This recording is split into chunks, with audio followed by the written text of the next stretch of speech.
I can't believe I'm actually having to make this video. We've got some fake accounts, we've got some scammers, and I'm going to show you how to spot them and what to watch out for. But first, I want to remind you guys that I will never DM you about a digital marketing opportunity or a passive income opportunity. My handle is digital.priestess. My digital marketing works for itself. I don't need to go into DMs and randomly DM people. If you want to work with me, you can go to the link in my bio, or you guys are more than welcome to reach out to me. But I will never ever reach out to you for this reason. It is very scammy to randomly go into someone's inbox and say, hey, I have an opportunity for you.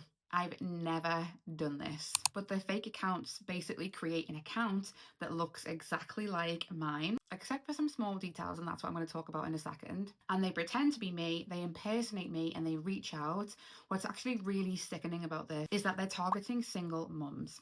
They don't realize this, but they're reaching out to a lot of people who know me well, even my clients. So they've been able to alert me immediately, and TikTok are investigating a number of these accounts. But what I really wanted to focus on today is some telltale signs of a fake, scammy, spammy account. Red flag number one: the username. Whether this is my account or whether this is you trying to detect if the account that you're speaking with is a scam account or is the real person, go and check the actual handle, because a lot of the scammy accounts will add in numbers, extra underscores, extra S's. For example, my handle is digital.priestess. It's the same on multiple platforms. However, people are creating accounts that are digital.priestess1, digital.priestess with an extra S, and digital.priestess underscore, digital underscore priestess, and digital.priestess11, digital.priestess111. Basically, something just slightly different. I will never have numbers in my name, and it's not just me. The original users very rarely have numbers in their name or extra underscores. So my handle is digital.priestess. Red flag number two is the engagement. It's really easy to buy followers. It's also really easy to buy video views. Go and check the engagement, not the follow count and not the views. For example, a couple of the accounts that are pretending to me have clearly gone and bought a bunch of followers. That follower count never seems to budge. Their like count is extremely low.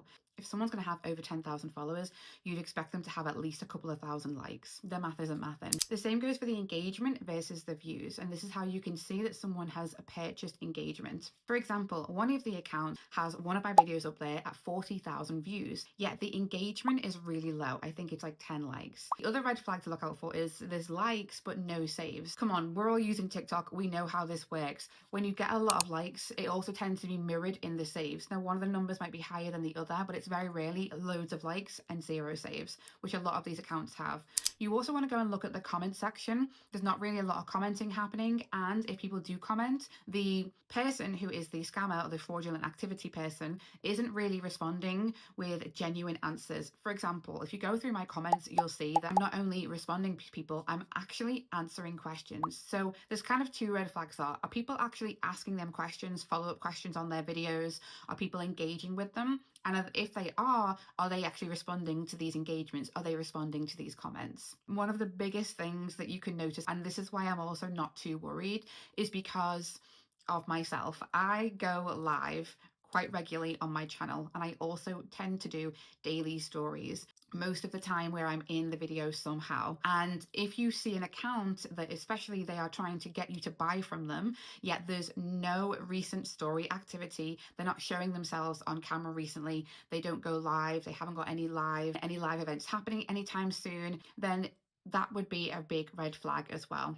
Also, I know this probably goes without saying, but I'm just going to remind anyone, please don't ever give any of your credit card details or anything like that over to someone in a DM, and please don't go and click a link from a DM. You can't really do that on TikTok anyway. Please don't go clicking links or giving your email address or giving away any kind of information. This is why all of my offers are available via the link in my bio. Literally, if you want to go and work with me, you can just go to the link in my bio. Even if it's one of my higher ticket offers, such as Pinterest management, you can go through the link in my bio. If you ever really needed to work with me in some other capacity, or you wanted to speak direct me, then you can DM me and then you know that it's me. I will never ever just randomly DM you out the blue. So please don't respond to anyone that looks like me and has an account like me and is offering you an opportunity. Here's what else to look out for. They don't just drop in with an opportunity. They normally drop in with real casual conversation first. I've seen a lot of the screenshots. The people that they're contacting know me well, some of my clients. So they're not actually even very good scammers. They're going in and dropping in casual conversation and trying to start these casual conversations with people who've like been on a call with me that day. At the same time, they could just buy my programs and learn what I do and start their own business and sell digital products and actually create an amazing digital marketing opportunity, but they're not doing that. I'm actually going to wrap this up by sending some light and love to all of the scammers and fraudulent people who feel like they're not good enough to have their own business and are just having to copycat someone else's, because that for me is actually, it's a very sad place to be in. And so I am hoping that they see the light, they realize they could have their own incredible business where they don't need to scam people and they can actually go and make money doing something that they're really passionate about.